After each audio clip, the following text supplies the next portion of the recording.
Welcome, friends, to the How-To Heretic. I'm Uncle Mark. And I'm Uncle Dan. And this is your user's guide to life on the outside. That's right. Leaving religion is the first step into a larger, better world. But it can also be a scary world. Things can work differently now. It's true. But never fear. That's why we're here. We're your audio uncles. And with help from good friends and experts in all sorts of fields, we're going to share the stories and seek the knowledge to build a great life. After all, you only get one that we know of, so you'd better make the most of it.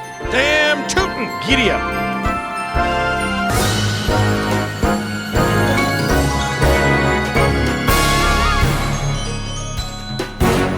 Well, Uncle Mark. Yes. We have some fun things coming up on today. I like today. Yeah, today's a pretty fun one. We don't get bogged down in too much of the terrors of the world, I don't think. No, well, I mean, we get bogged down in what were terrors or what are at least confusing things. You're going to take us back to the beginning. We're going to go all the way back, and then you're going to introduce us to some to the moon people, some fascinating moon people. That's right. We're gonna visit the moon on this one, and then we're joined by the very hilarious and excellent David Ellis Dickerson, who's going to talk a little about the Bible business and the jokes he wrote for it. Yeah, he was a professional Bibler. Yeah, Bible joke writer. Riddle me that. That is a ton of fun, and let's just get right into it. Let's dive in.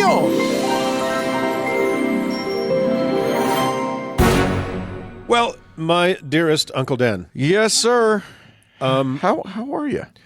Well, I'm good. I think I'm choking on the smoke. We're both dying, and so we have to apologize to all of our listeners because we are hacking up lungs. Yeah, and it's not our fault; it's California's fault. The president clearly said if Jerry Brown would stop shooting the rivers into the ocean and cut down all the trees, there wouldn't be any fires. Yeah, but he hasn't figured that out, and somehow Nevada hasn't figured out how to prevent the smoke from getting all the way to us. Right. So we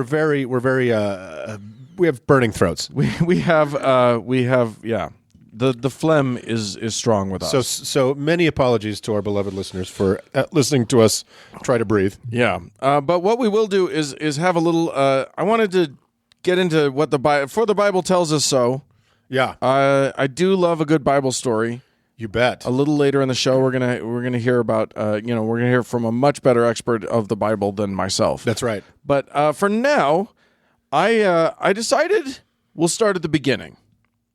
In the beginning, oh dear, there God. was Genesis, and okay. I think we're gonna start with the first two chapters.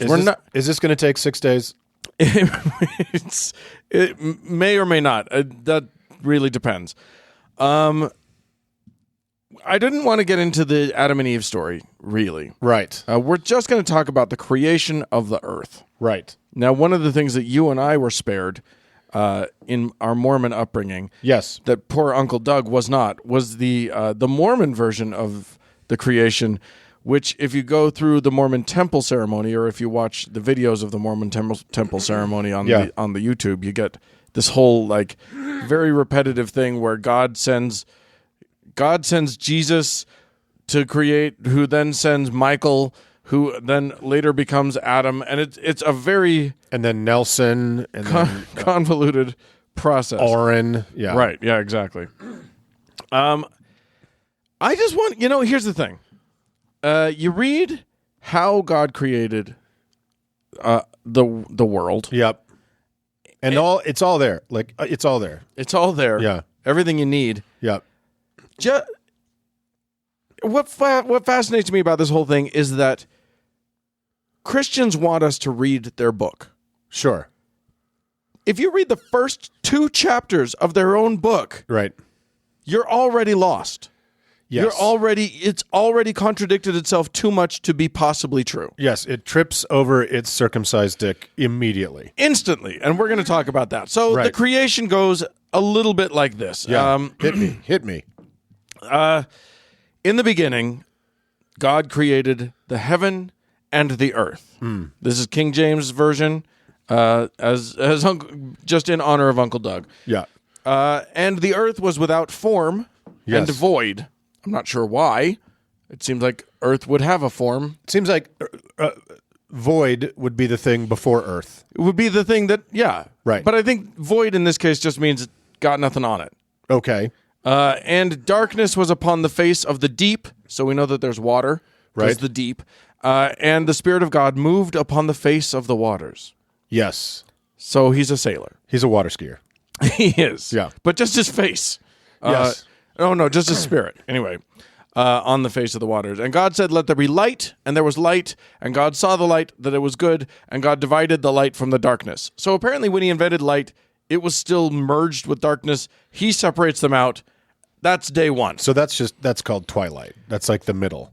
Something like that. Right? That's okay. God called the light day, and the darkness he called night. And the evening and the morning were the first day. And he created the earth and the sky in total darkness. Right. When he had the capability to make a work light.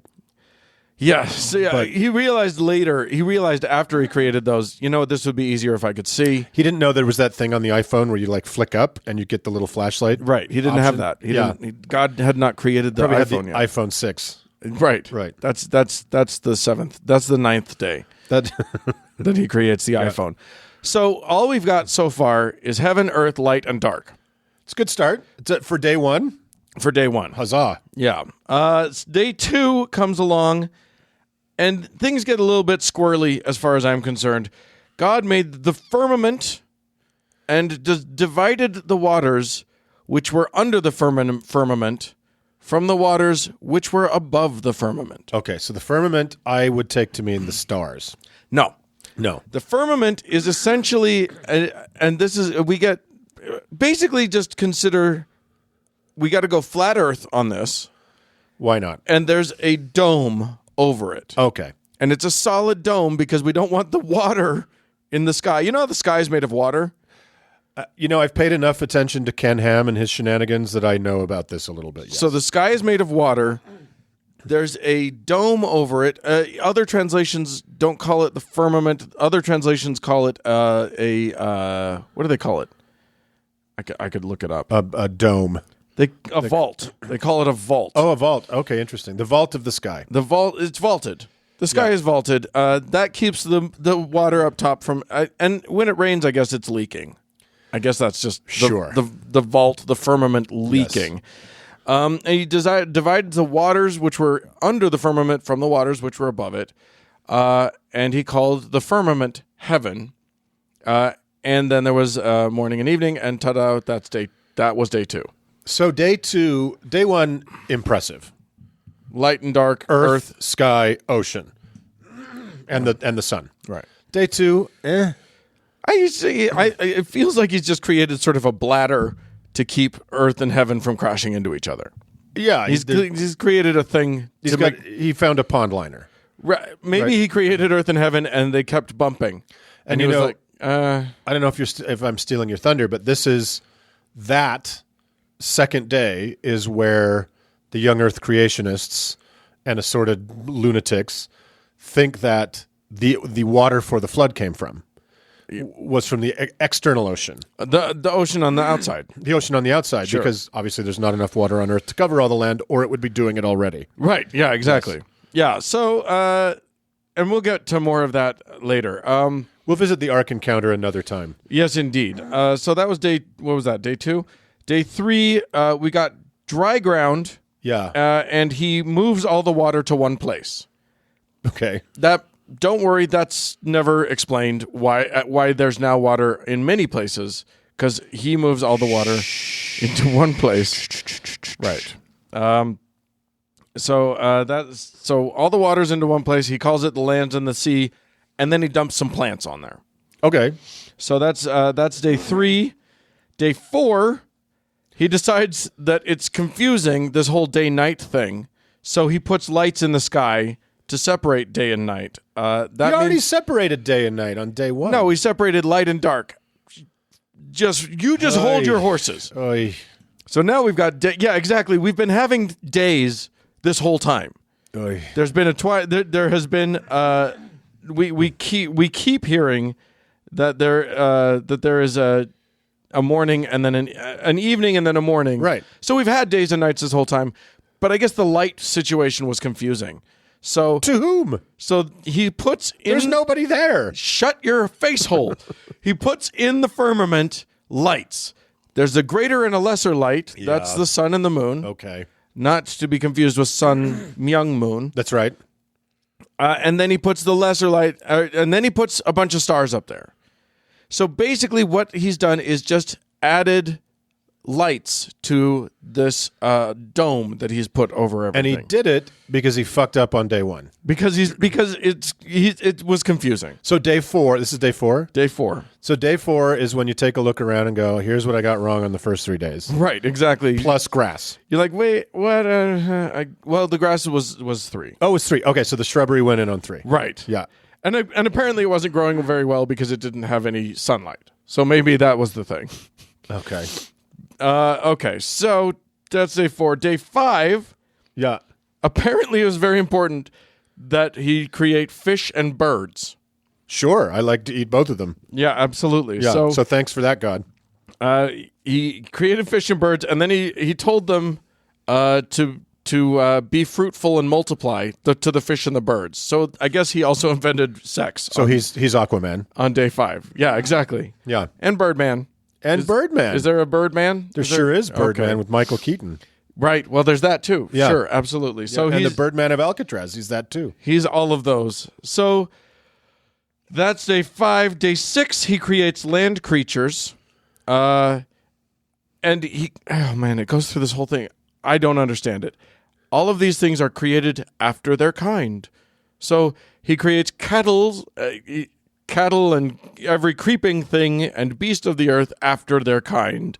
And God made Does that mean, is he talking about how when they reproduce the same version of the thing? You tell me. I'll read it to you verbatim. Yeah. And God said, let the earth bring forth the living creature after his kind, cattle and creeping thing and beast of the earth after his kind. And it was so. And God made the beast of the earth after his kind, and cattle after their kind, and everything that creepeth upon the earth after his kind. And God saw that it was good.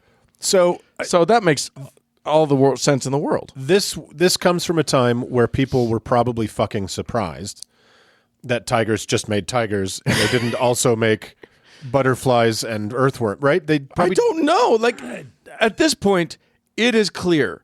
But there's no point in human history when it wasn't clear that when 2 gazelles fuck, they make a gazelle. Yeah. There's just no point when that was a problem. And 2 goats just make another goat. So why they would have to differentiate this anyway? Because they were stupid, Dan. Well, they were a dumb group of people. They were stupid, but their book maintains, and we Yes. all get to enjoy all of the wisdom and scientific factuality that comes out of it. Right. Now, the very last thing, this is we're ending day 6 here. It's coming to a close. Saturday night. And God decides to make a hymn. God decides to make both hymns and hers. God makes people on day 6. Saturday night. Saturday night, it's time for people. Yep, absolutely. God says, "Behold, I've given." God, so God creates man in his own image. Yeah. In the image of God created he him, male and female created he them. Yeah. So God is both male and female, apparently, in that.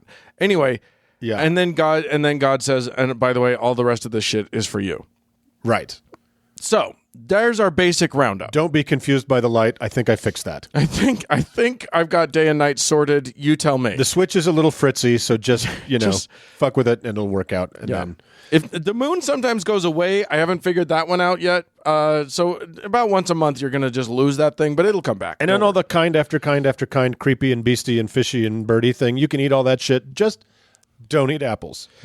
Well, we're getting to that. Yeah. That's chapter 2. Oh, and God. chapter 2 is where it gets really, really fuzzy. Yes.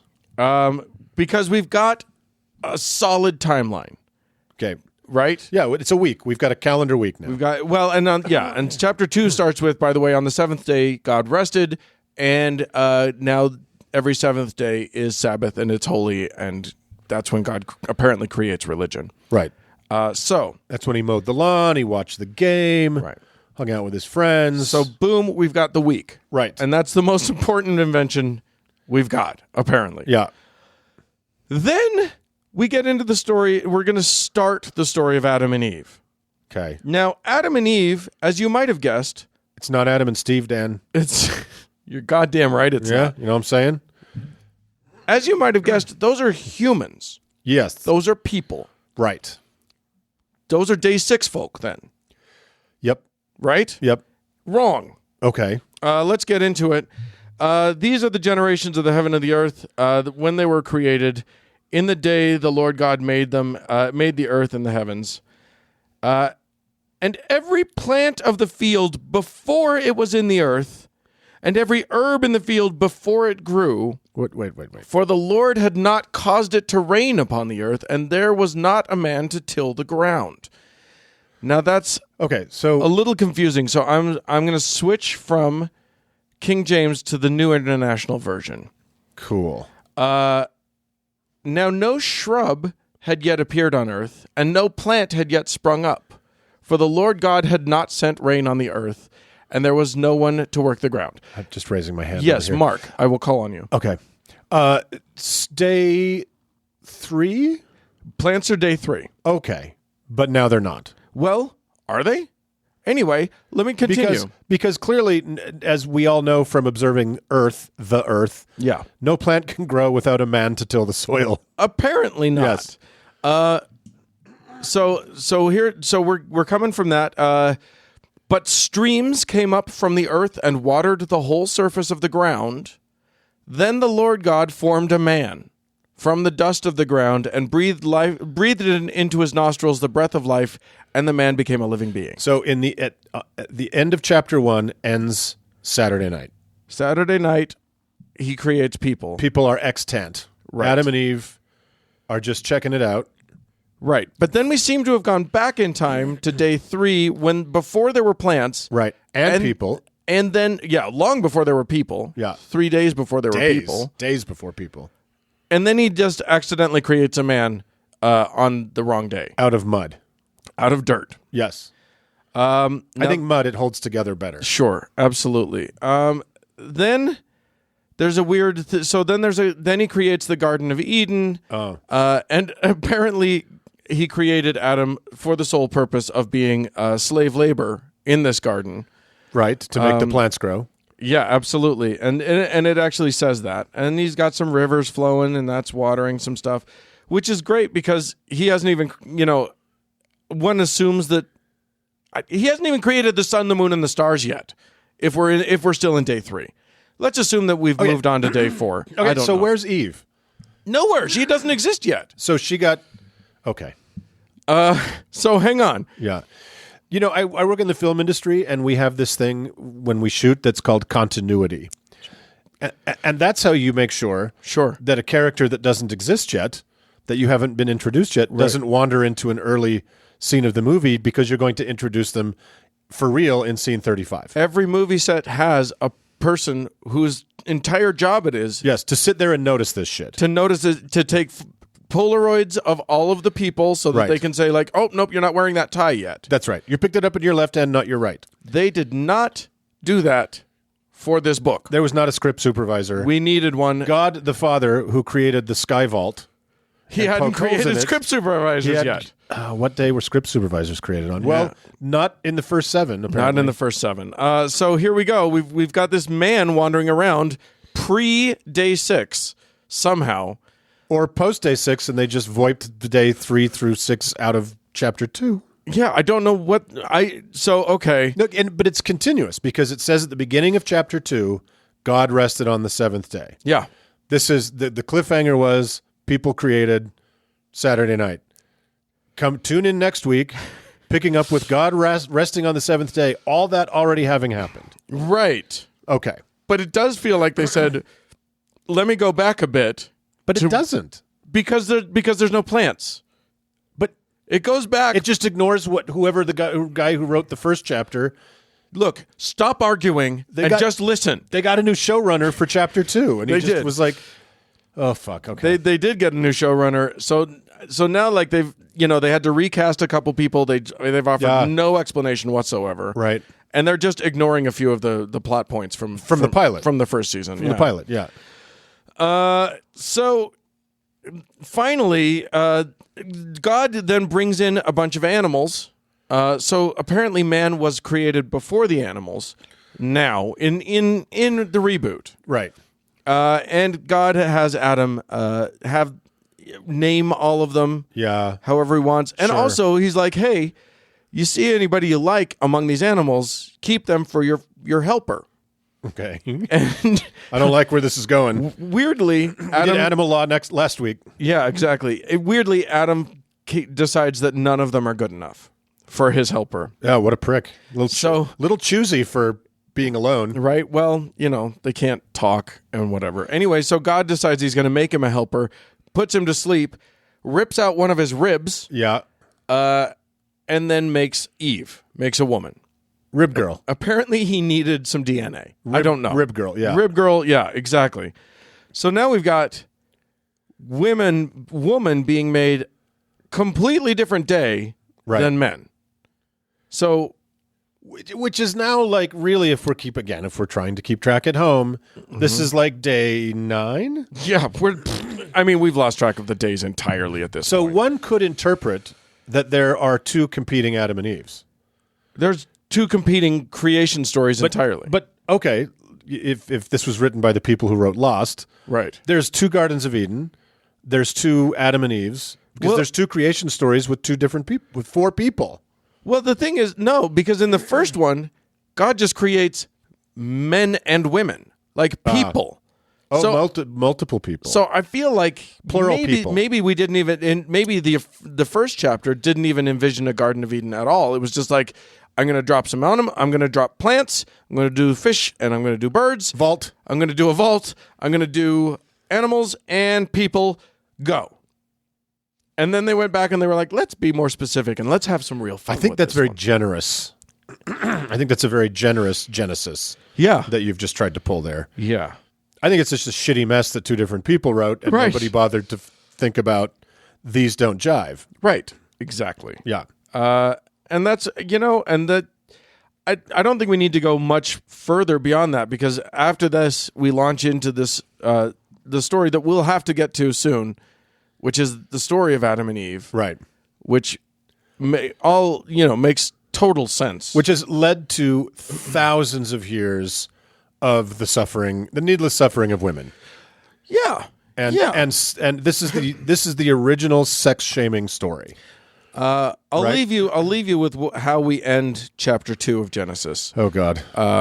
Which is that the Lord God made a woman from the rib he had taken out of the man, and he brought her to the man. The man said, "This is now bone of my bones, flesh of my flesh.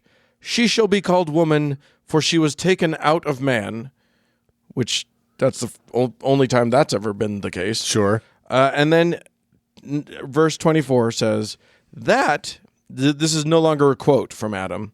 Verse 24 says, "That is why a man leaves his father and mother and is united to his wife, and they become one flesh." Does that make any sense to you? It makes no sense to me at all. I already hate.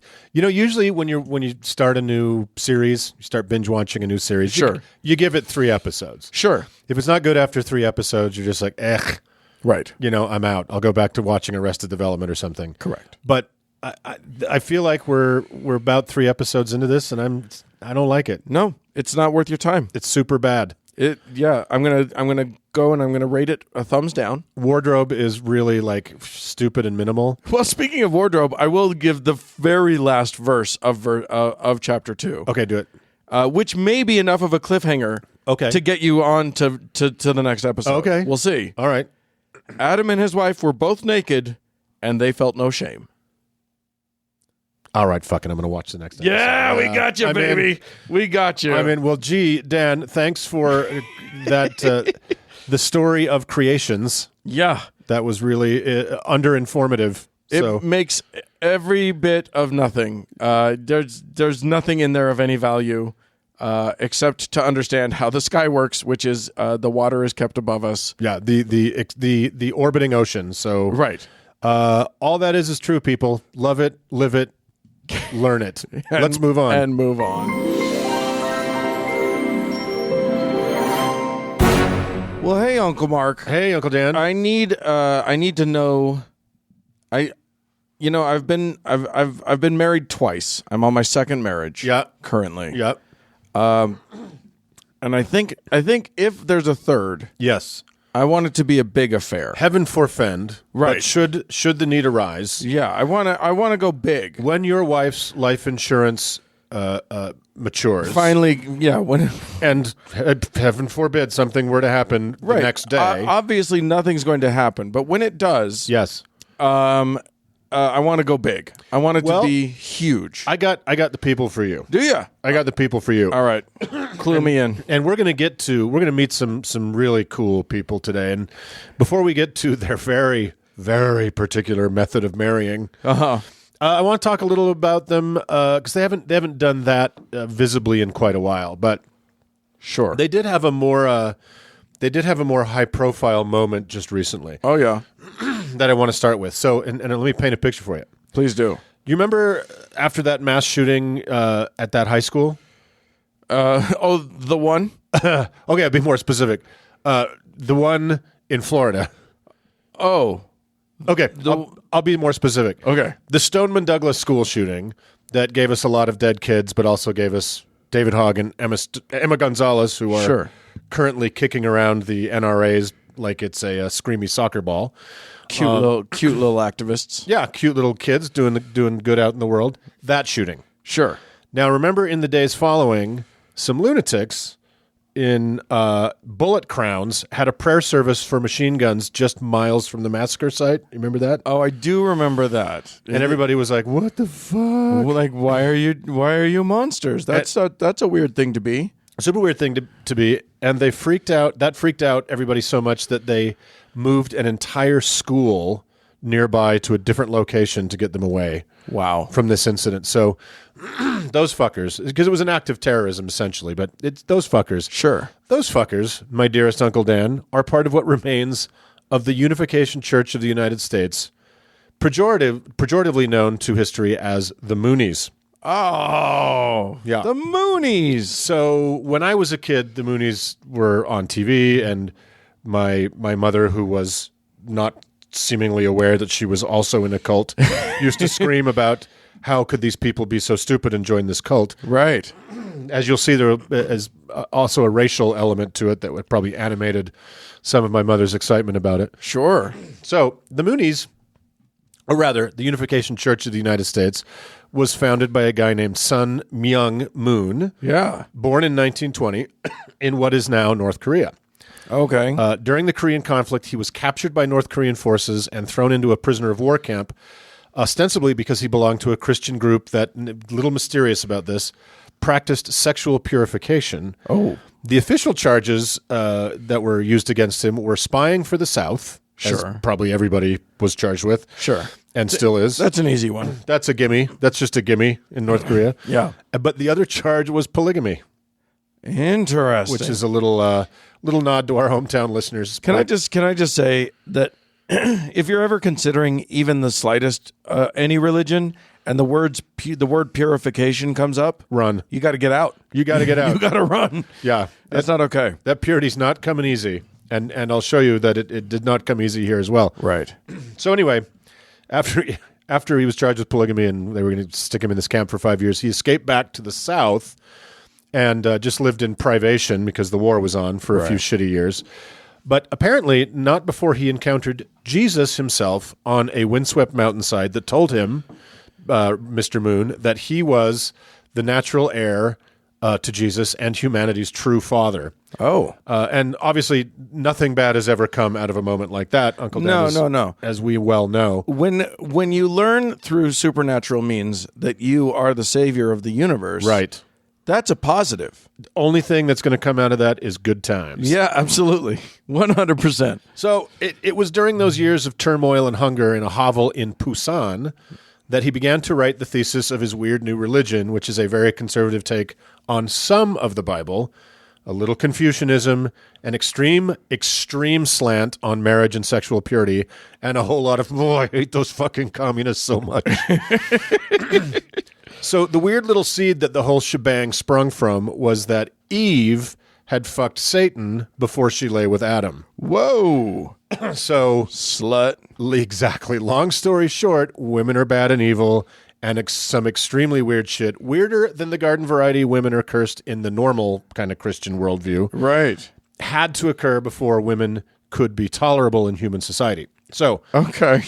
as you do, he declared himself the perfect Adam, as well as the second coming of Christ, blah, blah, blah. Sure. And that Korea itself was the Adam nation, while the United States would be his archangel nation, and he would rule over it as a Messiah. The Adam nation versus the Archangel nation. Together, juntos, hand in hand. Is that meant to mean anything? Well, it's meant to mean that the Korean, he kind of had a racial element to this, that what the Korean race is the perfected race. Okay. But the Americans are really good at war. So is South Korea Adam and then North Korea is Eve, the fallen one? No, it's not divided. He's very mad about that. Right? Okay, well. So, but America's really good at war, so he will use them to destroy all of the enemies of mankind. Oh, blah, of blah, course blah. he will. Yeah, all that makes sense. So, what we've learned, Uncle Dan, if nothing else, after the so many segments on this podcast, is that in addition to being sexual criminals 99 times out of 100, prophets think big. Yeah. They are big thinkers. So, Well, I mean, if you're a small thinker as a prophet, we're not going to hear about you. I don't give a shit. I'm not gonna cut my dick off and join a fucking flying saucer cult unless you've got some big plans. Right, baby. yeah, exactly. So, Although I would love a prophet who was like, look, we're going to keep this just the four of us. yeah. And I've got some messages from God for us, but not the rest of And them. what we're going to do is we're going to go around and make sure everybody really screws the lids of things back on really tightly, just so they keep. Yeah, we're the church of non-perishable. That's our thing. So Moon's ultra-nationalist ideas with his little Church of Crazy captured the imagination of some of South Korea's military middle management. And in a very crazy piece of luck, a military coup soon put many of his followers in high government positions. His chief deputy, who was going to suffer long and hard in this story, Bo Hee Pak, was sent to D.C. to be the intelligence liaison between the CIA and its Korean counterpart, the KCIA. Wow. Yes, the Korean Central Intelligence Agency. Sure. Because children wrote this story. So suddenly Reverend Moon had some juice in both the Adam country and the Archangel country.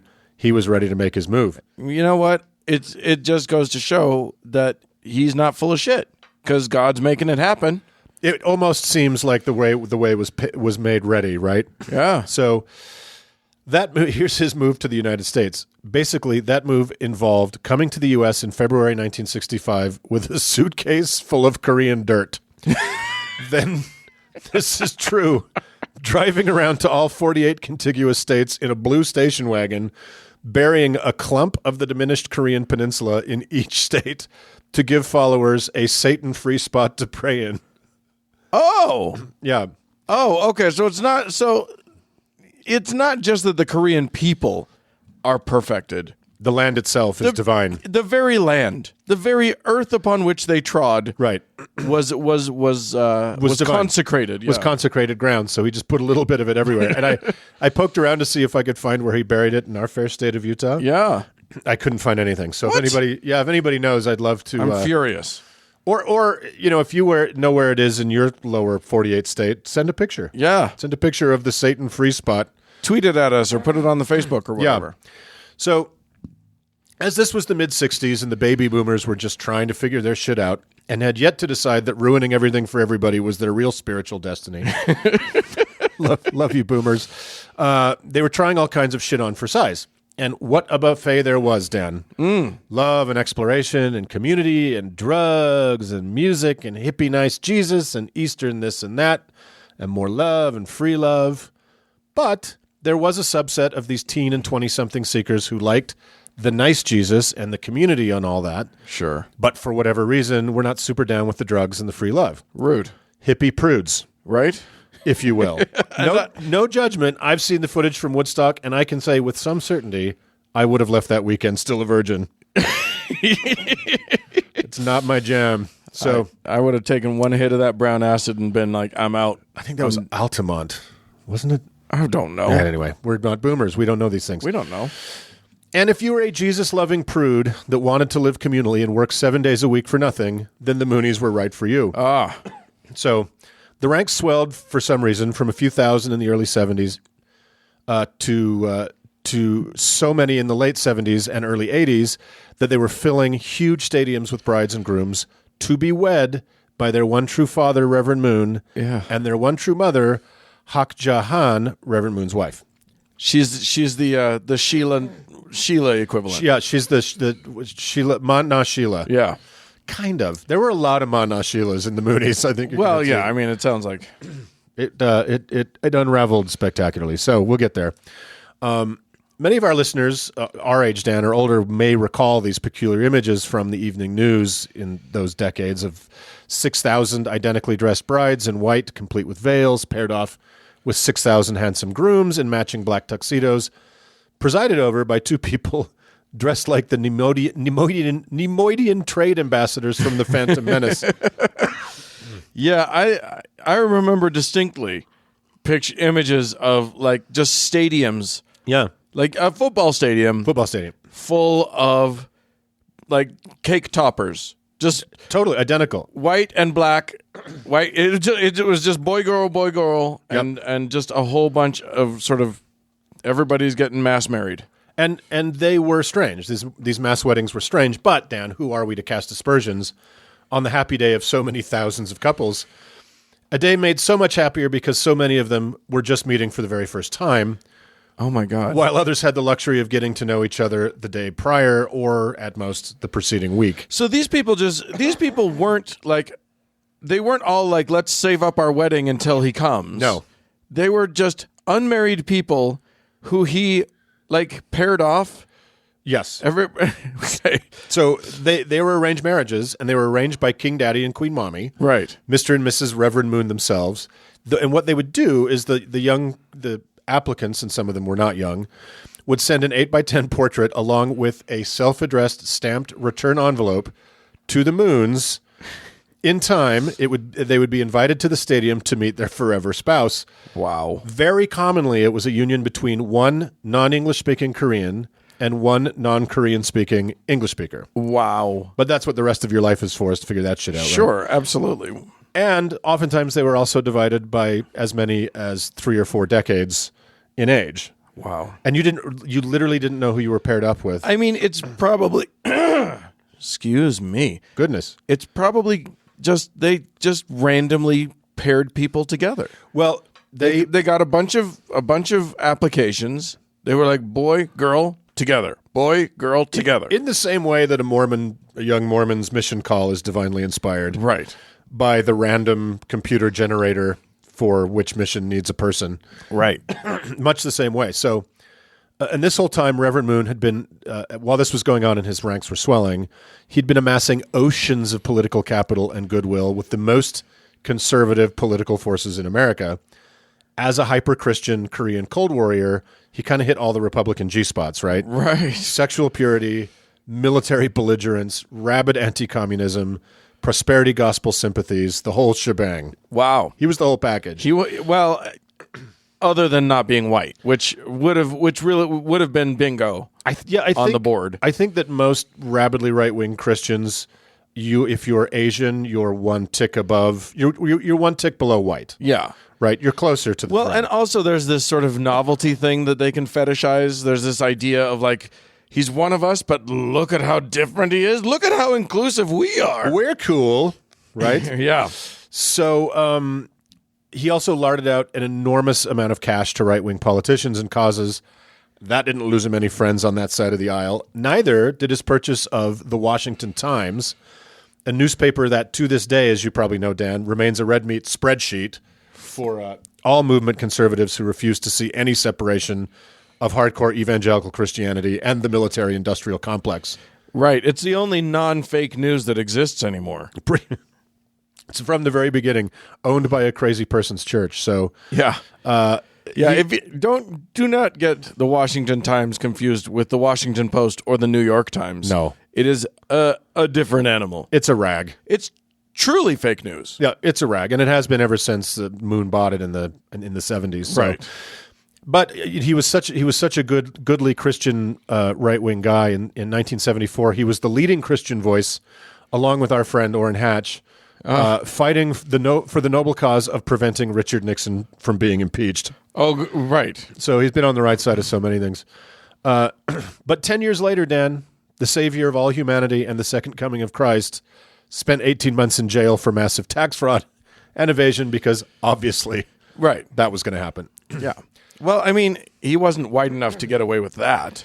And he was pretty blatant about all of his tax shenanigans. Even for religion, he crossed some lines, right? So, but it wasn't long until the Moon's long courtship and funding of the American right redeemed them to their political patrons. And in one of the strangest and surely least appropriate moments in Congress, when there's many, the Reverend and Mrs. Moon were crowned King and Queen of Humanity, and that all kings and presidents had declared him humanity's savior, and furthermore that Jesus, Buddha, Hitler, and Stalin had been reborn as perfect people through his teachings by congressmen. You kind of just baked my noodle there. In 2004, he was invited to the Dickerson Senate office building and was crowned by congressmen. What? That he and his wife were the saviors of all humanity and the king of the world. How? I'm still kind of hung up on the whole Hitler and Stalin being reborn as like why are we bringing them back? Yeah, do Bertolt Brecht and I don't know. Somebody, do anybody but Hitler and Stalin. Well, I think he was showing the sheer power of teaching. Okay, his sexual purity. Yeah, was that even the baddest boys. Do you have a sense of what sexual purity means? I'll tell you all about it. Okay, yeah. So the weirdly, the congressman that placed the crown on Reverend Moon's head was Democrat Danny Davis. Who to this day has never been able to adequately explain what the fuck he was doing involved in this. I don't understand anything that's happening right now. So yeah, it was 2004. It was a very bizarre moment. You can look it up. Everybody's run from it. Everybody that was involved was like, yeah, fuck, I don't know what was going on. He just showed up and we crowned him king of humanity. That is the most amazing thing. Yeah. So I mean, that is Sacha Baron Cohen levels of what the fuck is happening right now? Totally. And that was the influence he had over kind of the conservative side of American politics. Yeah. Is I want you to crown me king of humanity. And they're like, cool. It looks like the conference room is available Thursday at 6. Right. I mean, that's one of those things. But like, if he stepped out and said, I've been punking everybody this whole time. Yeah. You'd go, oh, that makes more sense. No, he was the king of humanity, Dan. Okay, well, I didn't even know we had a king. Nobody told me. That's what I'm doing here. Okay, well, I thank you because, frankly, I've been acting wrong this whole time. That's the point of the whole segment. Yeah. So, okay, Moons, congrats on getting crowned the savior of humanity and all that jazz. Yeah. Let's get back to the psychotic devotion to marriage and sexual purity, getting to your question, Dan. Thank you. Because regular listeners of this podcast will already know where this is headed. The gravest sin under the roof of the reunification church was sex before marriage. Right. This was a one-way ticket to hell forever. No takesies, backsies, no forgiveness. It's thus explaining why everybody was suddenly willing to get married to someone they didn't know. To a complete fucking stranger on television. This led to the pathological obsession with mass marriages and arranged marriages rather than romantic couplings. Right. But it gets sillier. Because please just give me someone to put my penis in. Please. Yes. It gets sillier. Mr. and Mrs. Moon claimed to have a perfected, Eve-free union and bloodline because of adherence to the aforementioned sexual purification process. So after your arranged marriage, televised mass marriage to a stranger with whom you had nothing in common other than believing an old Korean tax cheat was Jesus 2.0. Right. Here's how you get the Eve and Satan stink out of your sinful woman. Okay. I'm looking forward to this. Is this stuff that I can use at home? I'm still the people fall for this shit is just incredible to me. But okay, first, totally abstain from consummating the marriage for 3 months to prove you are not a lustful scumbag. Okay. That's fair. Then when that's over, because you're a total fucking stranger, you got to know their name first. Right. Then when that's over, you begin a 3-day, highly detailed sex odyssey that begins with the couple ritually beating each other with bats. Oh. Yep. And then you are run through a series of sexual positions, all this in front of your framed portrait of Reverend Moon, and ending in the missionary position, the woman bowing symbolically before the man to restore the lost ideal of goodness. Well, yeah. So far, I'm on board. Yeah. So while Mr. and Mrs. Moon were busily shuffling glossy 8x10s around on the boardroom table to randomly choose pairs of lives to ruin, their perfected purity had sired 13 perfected children. But all was not well in the house of Moon, Uncle Dan. Oh, no. As you will see. So, as it turns out, they were busy being super trillionaires, so Moon and his wife really didn't give much of a shit about their kids, so they left raising them to some plebeian serfs in the church. Sure.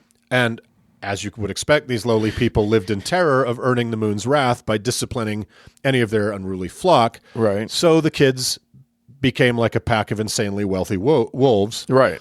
One son tragically died in a road accident at 17, and his father had a problem because as an unmarried man, he could not go to heaven. So he solved the problem by forcing his friend's teenage daughter to marry a portrait of the late boy that she carried down the aisle very unhappily. Can I just say I'm very glad that he didn't force her to marry the corpse of the body of the son, because that's where I thought you were going. Something tells me he probably thought about it. Yeah. Something tells me he thought about it. But his older son became something of a cocaine hoover who also fancied guns. He dragged one of the sisters into the habit, and they were just fucking holy terrors to the people with the unlucky task of trying to feed them and generally keep them alive. Wow. Moon's lieutenant was charged with trying to bring the older coke fiend to heel, but again was terrified to touch him, so he would beat his own quiet son whenever Moon's kid got out of line in hopes that would convince him to slow his roll. So, oh my God. And it did not. No.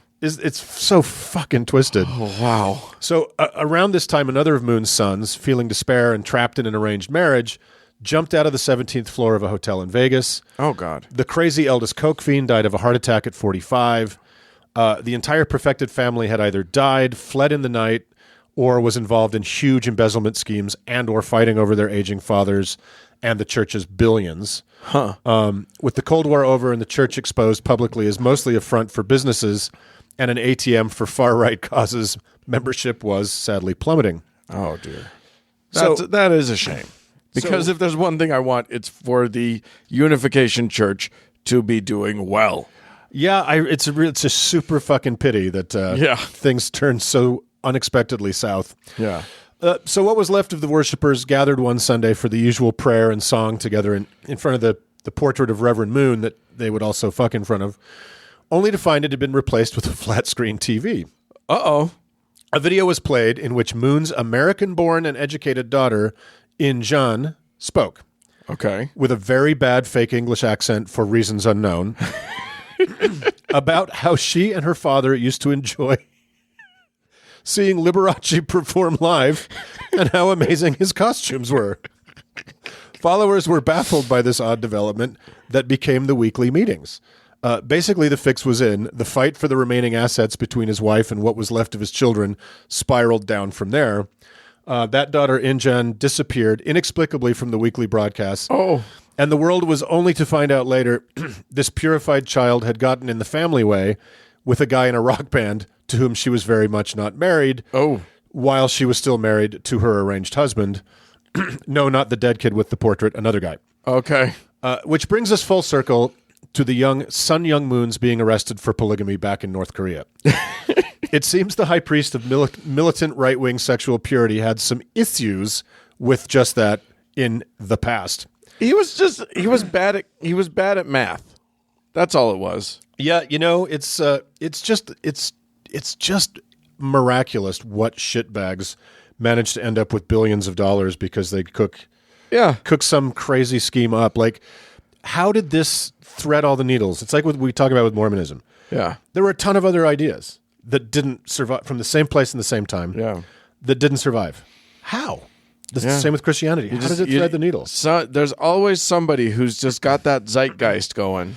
So it turns out that the current Mrs. Moon is not the first Mrs. Moon. The Emperor of the world, savior of humanity, the second coming of Christ, and the perfect Adam left his pregnant first wife before the start of the Korean War. Long story short, that child appeared later in life pretending to be the child of one of his closest lieutenants, Bo Hee Pak, from the beginning of our story.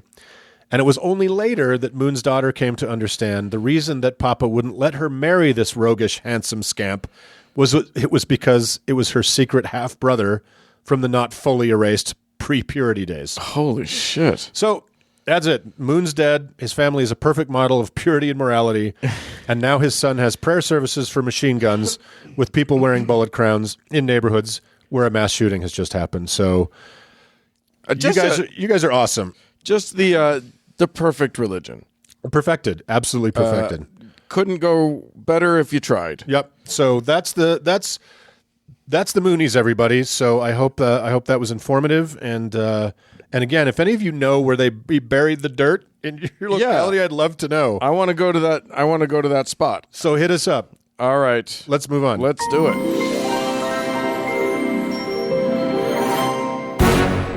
Hey, Uncle Dan. Yeah. Week after week, people tune in to this garbage, and they like it. So there's no accounting for taste. Yeah, indeed. But one of the things that is that we have to, in order for us to keep going, we have expenses, we got bills to pay. Yeah, and we need microphones. We need liquor.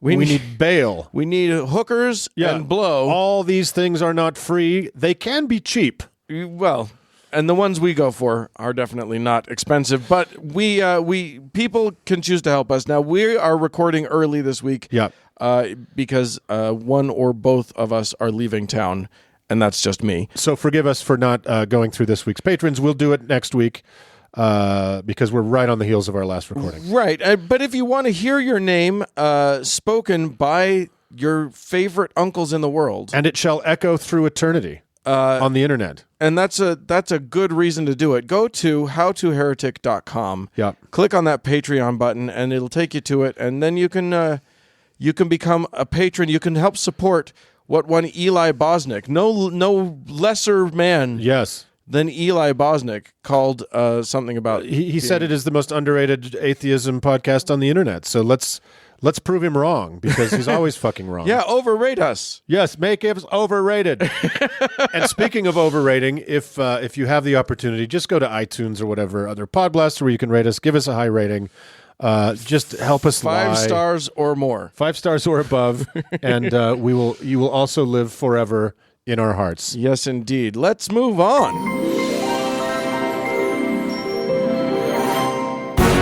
Well, Uncle Dan. Yes, sir. From time to time, we three white jackasses will shut up, or partially shut up, and invite sometimes a third white jackass or other sort of person onto the show. Yeah. And today's one of those days. Yeah, every now and then we get to meet someone who is as aware as we are that the Bible is just a madhouse of lunacy. History's most dangerous doorstop, I like to call it. And today is just such a day. David Ellis Dickerson, thank you so much for coming on the show. Oh, it's a total delight. I'm excited to be here. Yes, David is a celebrated storyteller. He's been on The Moth. He's been on the NPR. He's been on all the things. And David, we wanted you to come on and talk to us a little bit about your life, then about a particular job you had that is very much in our lane. Yes, indeed. Right. But we'll get to that in a minute. First, we wanted to start with you, like so many, like us, and like so many of our listeners, were raised in deep in religion. Is that true? That is correct. I was raised an evangelical Christian and an extremely devout evangelical Christian in Tucson, Arizona. Mm. And so much so that I wanted to be a pastor. And so I studied biblical studies and religious studies at the University of Arizona.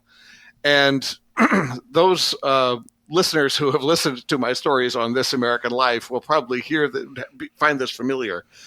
But I basically a bunch of things happened at the same time that sort of made me question my faith. First, just exploring it on a scholarly level was one thing that you never do in Sunday school. You can't do that. So it's poison. You don't notice, right? I don't know, noticing that like a lot of things happen over and over again. And when scholars call them doublets and assume that they didn't all happen, that's a shock. But it also makes sense of the text. And you think, well, that's a responsible thing to say. It doesn't sound like they hate Jesus. It sounds like they're trying to understand the book. And so little things like that, hanging out with people from other faiths who are also perfectly, genuinely kind and nice and had different approaches to Scripture that I couldn't quite argue with. Very dangerous. Very dangerous. Right. And then, but also, ultimately, the big thing that happened was that I, in a single week, 3 of my best friends came out of the closet. Oh, wow. And I had to really choose, like, wait a minute. So do I double down on this and say sexual rigidity and morality is my thing? Or do I trust my love for these people who I know are not evil and not perverse and not demented or insane? Right. Do I trust that maybe the Bible, which, oh my gosh, I think it's a Bronze Age document and always has been, right, and I've never noticed that before, maybe it doesn't know what it's talking about. Yeah. And it was a deeply challenging experience. And I realized at that point that I had never really known what faith was before. Because the second I questioned the Bible, I thought, wait a minute, what if everything is wrong? What if when I die, I'm dead? It was terrifying. Sure. Yeah. And then I remember consciously moving forward and thinking, I'm going to behave as if life has meaning. And I can't prove it. Right. And that was actual faith in a way that I had never experienced it before. I didn't realize that I had always had some support under me. Then I've never really looked back. See, gay people, we can fucking do anything. Huh? Right. Right. We can change the world, people. I had a similar experience, Mike. You know, I ended up finally leaving religion in large part because I had gay friends. So, yeah, gay people you're breaking the church. We're destroying marriage. We're fucking up the church. Every right-wing fever dream is true. Well, actually, there's a great little book, fascinating book called Unchristian that looks at, it's by the Barna Group, a guy named Kinnaman, who looked at survey data. He's runs the only evangelical Christian actual scientific database for surveys. Yeah, Barna has a lot of interesting facts and figures. And the most interesting thing in that book is if you look at why, first that conservative Christianity has taken a nosedive in its popularity in the last 10, 15 years. And when you ask people what they think about fundamentalist Christianity, 90% say anti-gay. Right. Yeah. And that is the ding against them that is hurting them. That is driving people away. Yes, indeed. Well, then, so you had a wonderful turn with your gay friends in college, and you don't have to explicitly describe the four-way that you guys had. That's cool. That's none of our business. It's none of our business. But then, David, life led you to a job position in television, didn't it? Yes, that's the weird thing. So life had its ups and downs. I graduated with a PhD in English. That was useful. And I found myself homeless, basically, living in my dad's trailer, looking for any kind of job. I had no car. I was in rural Tucson, and I couldn't find anything at all. I would need to get a bus to get to work, and then I would make $10 an hour. And how do you save up for a car on that? Yeah. Right. And out of the blue, one day while I was on Facebook, instead of looking for jobs, I got a job on Facebook. I got a Facebook window popped up and said, "Hi, I'm a producer in Hollywood. Your name came up as someone who knows the Bible, is funny, and knows puzzles. And I am producing a Christian game show, and we need writers. Holy crap. Could you send us a sample?" Yeah. I suppose I should have mentioned in the backstory that I've been writing crossword puzzles this entire time. I Another, see. fruitless endeavor that I never expected to pay off. Right. But a lot of my friends in the puzzle community also work in game shows, and my name came up. Like, this show appeared. Someone at Game Show Network, I think. Mind you, I'm a writer. I'm at the very bottom. I have no idea what conversations are actually going on. Right. But the impression I got was this was 2012, and they were looking at the huge popularity of Duck Dynasty and thought, what's a game show version that would capture that same demographic? How can we get all the homophobia without the camouflage, basically? Right, right. Well, actually, it was, how can we get all the Bible thumping without the overt homophobia? Yeah. Family oriented without the controversy. Right. Yeah. And right, so the show was called The American Bible Challenge. It had Jeff Foxworthy as a host. Yeah. And you can now see 2 seasons of it on Netflix. I watched a few episodes of that show, and I was always a little bit fascinated by it and a little bit horrified by it.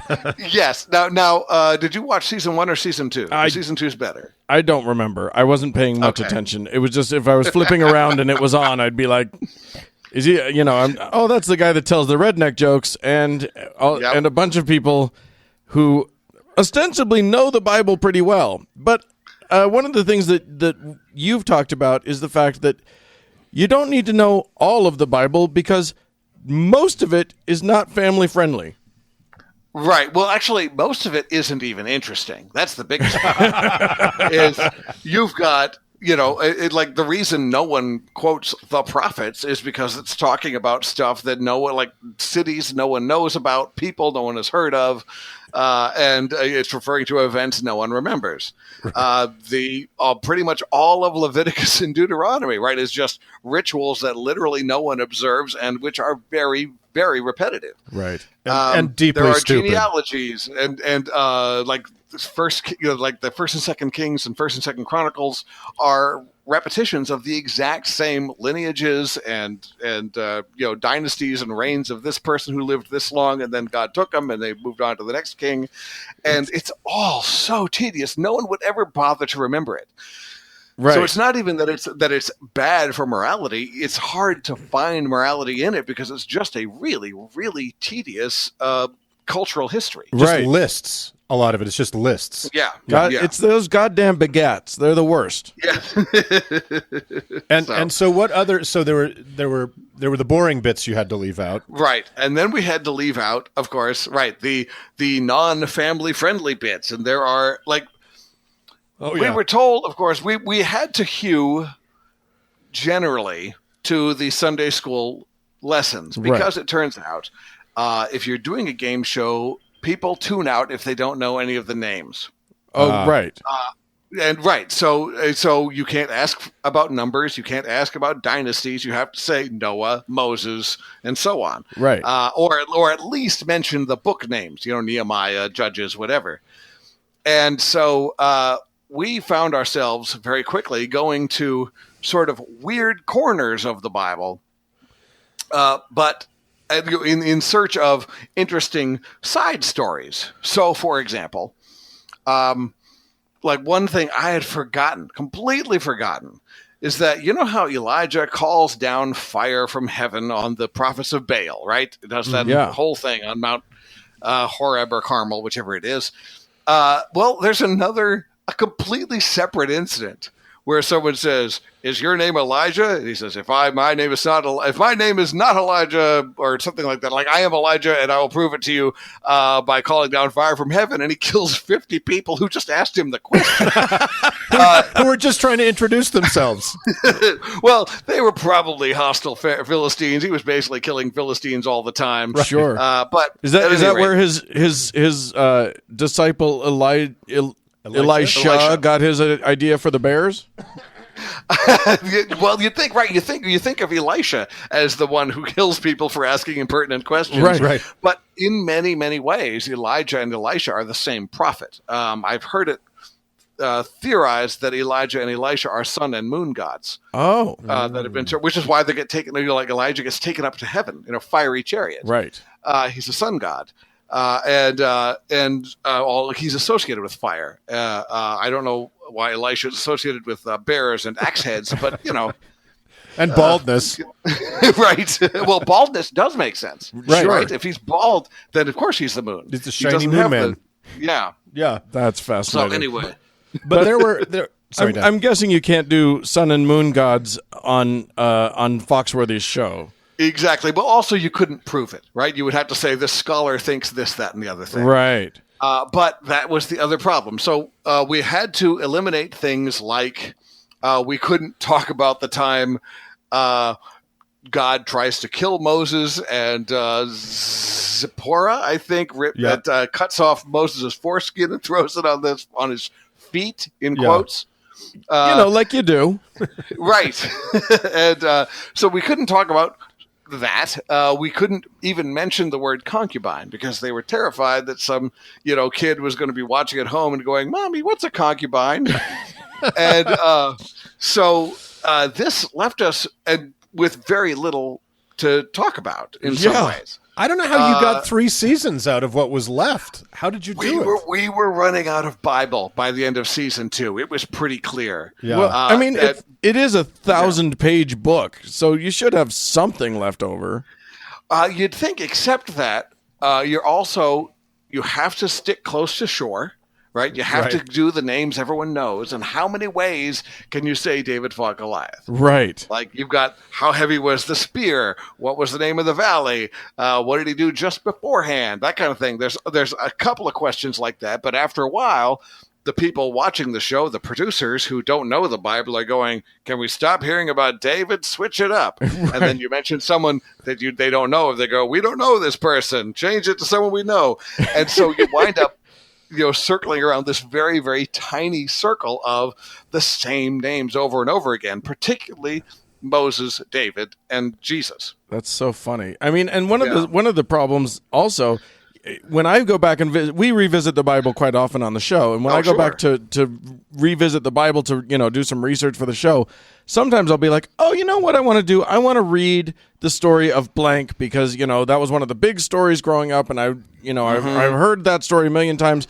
And you fully expect it to be this long, drawn out story, and it's half a chapter, or it's it's this tiny little thing that has been blown up by those who want for whom it is expedient because it's one of the stories that's actually like not horrific.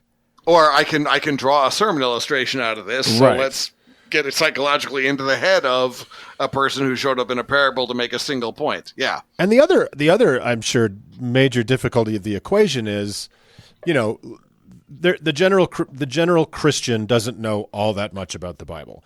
But then there's people who do. There's the really dedicated class of evangelicals who do massive Bible study. But even among them, I'm imagining it was hard. You have to make questions that people have a fair possibility of getting right? Exactly. And usually we did this like, okay, I'm sorry, this might be a good example of what I can do. Can I break in, give you a quiz right now? Yeah, let's do the quiz. Okay, yeah, we'll give. This is just one I thought of just the other day. I've always wanted to do this. And this is going to be, let's say 5 questions. Okay. Are you going to do a Foxworthy impression? No. I thought you already were. As everyone knows, now you know John 3:16, correct? Sure. Can you quote it? That's the "For God so loved the world that he gave his only begotten Son." Is that right? Correct. That's correct. All right. And in fact, it's so popular that it has become a thing. On T-shirts everywhere. Like John McClane 3:16 was the latest Die Hard. It was. I think one of the Die Hard movies was actually released on March 16th for that reason. Oh, how funny! Really? Yeah. Oh my God. Yeah. So at any rate, I thought I would look at some of the other less loved 3:16s in the Bible. Okay. Oh gosh. So I'm going to quote a 3:16, and you tell me what Bible book it comes from. We're definitely going to nail this 100%. There's no chance we're not going to get this. Thank God we can edit. To the woman, he said, "I will make your pains in childbearing very severe. With painful labor, you will give birth to children. Your desire will be for your husband, and he will rule over you. Genesis. That is Genesis, correct. Nicely All done, right, ding, Dan. ding, ding. Yeah, that's God being that's the first, not even the first. It's one of the incidences of God being an asshole to women. It starts a very long line of a long tradition of him just fucking over women. Yeah. All right, here's one. Okay. So because you are lukewarm, neither hot nor cold, I will spit you out of my mouth. I'm going to go with Matthew. I'm going to say that's gay sex 3:16. It is Revelation, Book of Revelation. It is talking about the church in Laodicea, right? The one that was neither hot nor cold. Let's see. All the way at the end. All the way at the end. Okay. Yeah. Sorry, I jumped there for you. Okay, Yeah, here's a fun we've one. bookended it so far. Ready? All right. Yeah. By faith in the name of Jesus, this man whom you see and know was made strong. It is by Jesus' name and the faith that comes through him that he has completely healed him, as you can all see. Well, it's New Testament. Yeah. What book is Lazarus? Isn't No, it's not Lazarus. It's a. I'm gonna go Luke. I'm gonna go Gospel. It's got to be one of the Gospels, right? I'm going to quote this again. By faith in the name of Jesus, this man whom you see and know was made strong. David, you're acting like we've read this thing. We haven't read it cover to cover. No. But if it was the Gospels, Jesus would be doing the healing.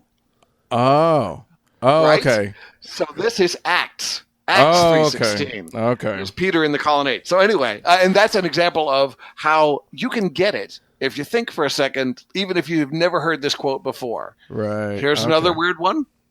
Long life is in her right hand. In her left hand are riches and honor. I'll give you a hint. It's Old Testament. I'll defer to Mark. Oh God. Proverbs. Correct. Oh, I got that one. Damn. What else would it have been? Right? Yeah. I really, really wish there had been a Song of Solomon 3:16. The last it stops at verse 11, because there's nothing else sounds like Song of Solomon. That would have been a fun, Right. It would have been a fun, easy get. It is the bizarre. It's the bizarre Bible after dark segment, and then the rest. Okay, is... so you're doing you're 2 for 4. Yeah. Here's the last one. Okay. The last one. And again, well, actually, you know this is going to be Old Testament. The Lord says, the women of Zion are haughty, walking along with outstretched necks, flirting with their eyes, strutting along with swaying hips, with ornaments jingling on their ankles. I'm going to guess that's... Psalms? No, that doesn't sound like a psalm. I think it's Exodus. The women of Zion. Zion Zion doesn't show up in Exodus. Zion is post-David. Yeah. Phone a friend. This was the long shot. This is the hardest one, but it's Isaiah. Should have guessed Zion. Yes. I wanted to end on another misogynistic note. Since we'd opened with pain in childbirth. I am genuinely shocked that we got any of them correct. So I'm feeling really chuffed that we're even close. We're more critics than scholars, David, I think you'll find. Well, at any rate, that was sort of the way we thought of, because it turns out to have been a really, really fun experience and a bit of a challenge, really, to say, after years of kind of hating the Bible and fighting against fundamentalist Christians in everything I did and said, to be forced to kind of go, how can I make these people who are not like me happy? Without increasing their homophobia, without increasing their fear of hell, without all these other things. Like, how can I emphasize the good parts? And in many ways, the game show itself worked toward that. All of the money went to charity. Everyone talked about the charities that they were raising money for. Yeah. It was very, very sweet in that respect. We were, in fact, definitely, like we were told, but we also knew, ixnay on the gay stuff, like you can't, homosexuality, because you can't talk about sex in general. You aren't going to talk about how much Jesus hates gay people or whatever. Right. Not Jesus, but, Paul, and and so on. So we got to sort of emphasize the weird portions. We found, at least what I found, is that the way to make the Bible interesting is to emphasize the parts where you can't make fun of the Bible. But if you are a conservative Christian whose identity is bound up in the Bible, you are forever being baffled by it. Right. You know? And it's so the way to make fun of the Bible is not to say, look at this dumb thing, but to say, well, this is strange, isn't it? Ha, ha, ha. Let us share a joke and now move on. Right. And a really, really reliable way to do that is to compare the Bible time with modern times. Right. Boy, if they put that in Twitter, that would be like this, you know. So right away that became the way we did the jokes. It was like, you know, who tweeted this, whose Facebook page is this, you know, what movie poster features this prophet, and so on. We would do a pop culture and Bible mix. It sounds to me like you had. I mean, look, if I had been hired to do the job that you were hired to do, I would have like 10% of my brain would have been focused on doing the job, and 90% would have been focused on how do I get subversive messages across. Right. Was there a subversive side to what you were doing? No, not really. I mean, I knew better. Sure. Essentially what happens is I saved up all the really, really rude stuff privately to share as a joke among the less Christian members of the writing staff. So, for example, this is one of my favorites in the third season, so you'll never see it. We started doing Bible anagrams where we just did like prophet names and names of Bible books and that kind of thing. Sure. And just you'd give you the anagram and you had to figure out what the word was. And in that process, I discovered that the book of Thessalonians is an anagram of isn't an asshole.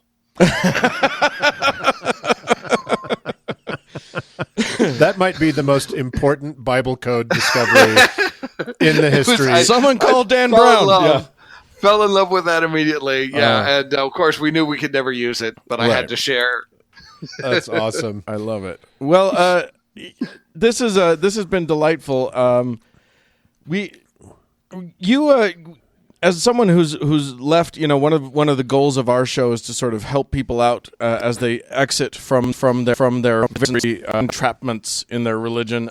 You had something you wanted to say about what it's like to leave, and especially as that pertains to the Bible.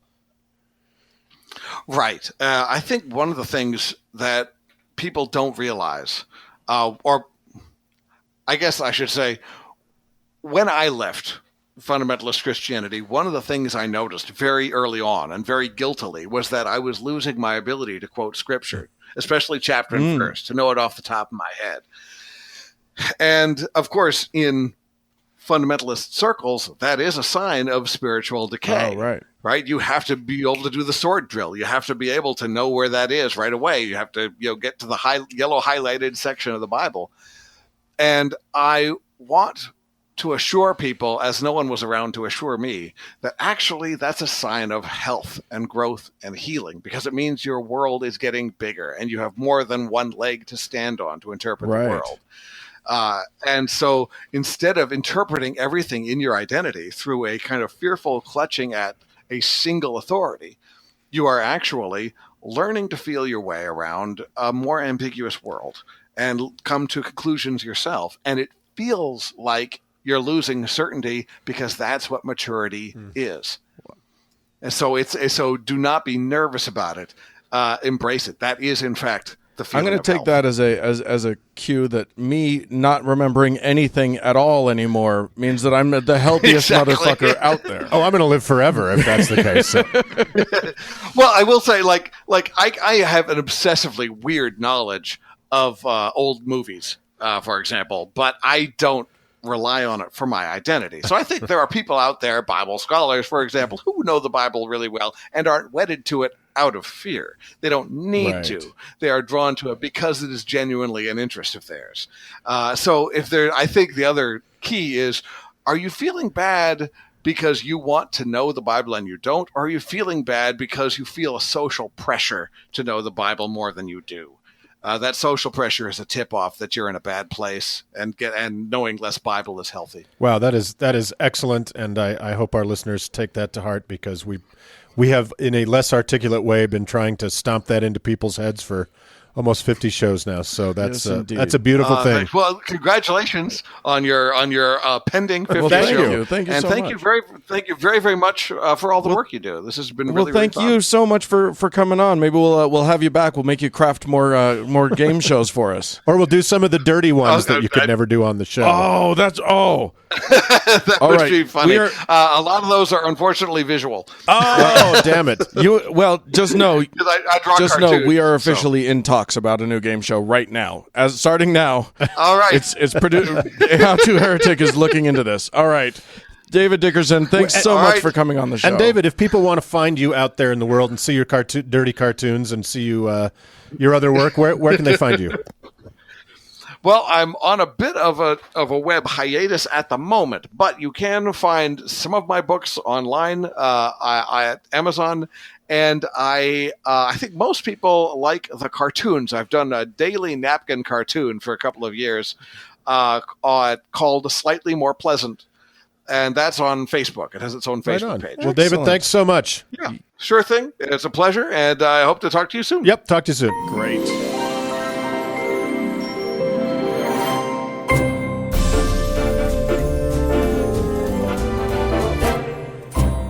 Well, friends, that's it for this week's show. Hey, we'd love to hear from you. Go ahead and send us an email if you want to. howto@howtoheretic.com. Or if you've got a 316 that's particularly naughty, leave us a voicemail at 903-88-HOW-TO, which is 903-884-6986. Yeah. Also, we're on Twitter and Facebook. Yeah, hey, thanks so much to all of our patrons. Once again, we love you dearly. And thanks to our good friend Cody Layton for editing the show. And thank all of you, dear friends, for tuning in. Bye-bye.